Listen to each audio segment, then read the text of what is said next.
मारेंगे। समीर तेरे जीजे बोल रहे हैं, समीर तेरे जीजे बोल रहे हैं, समीर। किसने बोली कि तुमने हमारा एक मारा हम तुम्हारे तीन मारे? सर ये न्यूज़ में लाइव होके रसल ने कहा है कि तुमने हमारा एक मारा है तो तुम्हारे हम तीन मारेंगे। चंडीगढ़ के सेक्टर 38 में देर शाम एक फायरिंग का मामला आता है और दूसरी तरफ पंजाब के राज्यपाल का कार्यक्रम चल रहा होता है, जिसके बाद चंडीगढ़ पुलिस में हड़कंप मच जाता है। मौके पर चंडीगढ़ पुलिस की क्राइम ब्रांच ऑपरेशन सेल और 39 थाना पुलिस मौके पर पहुंचती है, जिसके बाद जांच की जाती है और एक सीसीटीवी फुटेज भी सामने आया था कि कैसे आरोपी फायरिंग करता दिखाई दे रहा है एक्टिवा सवार के ऊपर। परिवार आज हमारे साथ है, पूरी परिवार से बात करेंगे कि क्या है मैटर, और परिवार का कहीं ना कहीं आरोप भी है कि 39 थाना को इस मामले की पहले ही सूचना दे दी थी और 8 साल से परिवार को वो लोग तंग कर रहे हैं। हमारे साथ वो शख्स हैं जिसके ऊपर कल फायरिंग की जानी थी। सर क्या कल मामला हुआ था? क्योंकि कल एक युवक आया, प्रियांशु नाम बताया जा रहा है, आपके ऊपर फायरिंग करनी थी क्या उसने? प्रियांशु नाम का युवक था जी। मैं चाचा के पास आया था, उसके पता नहीं क्या यहाँ से रसलर के कहते हैं कई नाम है ये सब 32 का। यहाँ मैं आया, मैं घर जा रहा था, फिर उसने पीछे से एकदम से फायरिंग कर दी, बच गया मैं। तो आपके साथ और मौके पर कौन था जब ये फायरिंग का मामला हुआ पूरा? मेरा बड़ा भाई था साथ। तो क्या नाम है बड़े भाई? विशाल।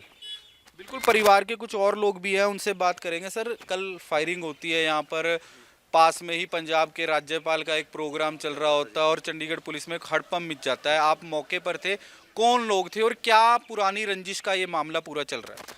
सर ये आज से है ना 7-8 साल पहले हमने एक कार्रवाई करवाई थी, तो ये बताया था कि यहाँ पे नशे का कारोबार होता है।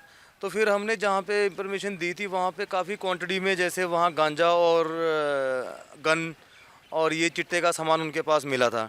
तो जैसे 280 केजी गांजा मिला था और फिर उसकी सिस्टर के पास जो रेड पड़ी थी फिर उसके पास 21 किलो मिला था। जैसे मिंटू के पास 280 किलो और सुमन के पास बालो उसके पास 21 किलो। तो ये उस के कारण ये कहते हैं हमें कि भी तूने हमारा इतना नुकसान करवाया कि उसकी या तो भरपाई कर दे या फिर हम तुम्हारा एक आधा बच्चा मारेंगे। तो फिर उसको इसमें 10 साल की सज़ा हुई थी। तो फिर उसके कारण ये हमारे से 7-8 साल से जब भी हम कहीं जाते तो इनके कोई भी परिवार के जैसे मिंटू, रसल, सोनम ये हमें धमकियां देते हैं और जानलेवा हमला हमारे ऊपर करते हैं। तो फिर उसके बाद हमने जब ये इन्होंने मुझसे 8 लाख की फिरौती मांगी, या तो 8 लाख दे दे या फिर हम तुम्हारे घर का किसी ना किसी मेंबर को जान से मारेंगे। तो ये रोज़ ही हमें धमकियां देते। तो फिर मैंने इसकी कंप्लेंट भी दी थी एसएसपी साहब को 9 सेक्टर में।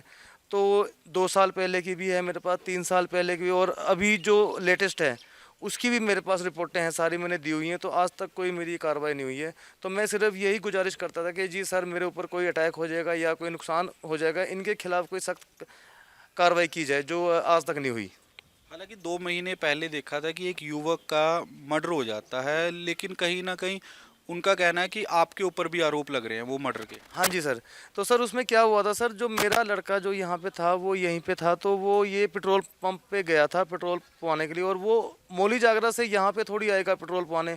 तो वो पूरी अपनी टीम के साथ आया था। इनकी वहाँ पेट्रोल पंप पे इनकी कोई बोलचाल हुई, क्या हुआ क्या नहीं हुआ ये तो आगे अभी ट्रायल में चल रहा है वो केस, उसमें क्या साबित होगा वो तो उस टाइम लगेगा पता।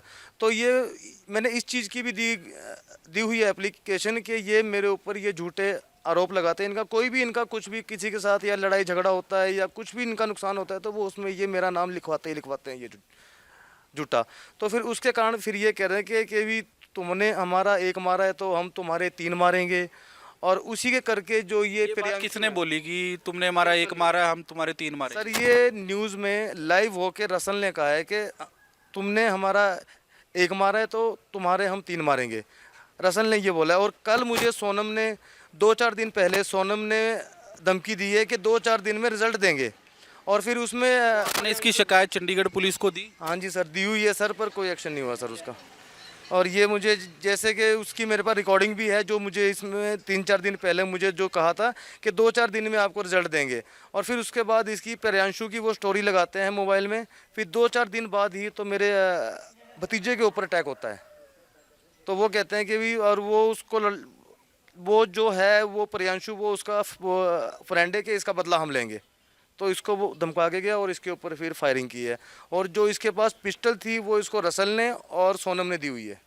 तो चंडीगढ़ पुलिस ने रात प्रियांशु को गिरफ्तार कर लिया। सेक्टर 39 और डीसीसी सेल ने जॉइंट ऑपरेशन में रात प्रियांशु को गिरफ्तार कर लिया। अब क्या कहना चाहोगे? सर मैं ये कहना चाहता हूँ सर, इसके पीछे जो भी इसमें जितनी भी कार्रवाई है सख्त सख्त कार्रवाई, और जो इसके पीछे जिनके भी हाथ हैं, सोनम के, रसल के, मिंटू के, उनके पूरी फैमिली के, जितने भी जो इनके चिट्टे के जो इनके ये कारोबार करते हैं, अगर कोई मुझसे गलती हुई है कि मैंने चिट्टे का कारोबार बंद करवाने में अगर कोई मैंने की है गलती, तो मैं उसके लिए अब मैं क्या कर सकता हूँ। मैं इसमें फंस चुका हूँ जी, मैं इस जाल में, तो इस जाल से मुझे निकाला जाए। और मेरी सरकार से यही हाथ जोड़ के है विनती कि इनके खिलाफ सख्त से सख्त कार्रवाई की जाए, जो मुझे शरेआम ये जान से मारने की धमकियाँ दे रहे हैं जी। बिल्कुल, ये परिवार का जो कल फायरिंग हुई है आज मीडिया के सामने इन्होंने काफ़ी आरोप लगाए हैं। इन्होंने कहा है कि हमने इसकी पूरी शिकायत पहले पुलिस को भी दे दी थी। हालांकि कुछ साल पहले इन्होंने यहाँ पर जो नशा बिकता था वो पकड़वाया था, जिसका आज इनके ऊपर बदला लिया जा रहा है। कहीं ना कहीं अब चंडीगढ़ पुलिस भी इस पूरे मामले की जांच कर रही है। चंडीगढ़ से वीडियो जर्नलिस्ट रवि यादव के साथ हिमांशु शर्मा, चंडीगढ़ दिन भर।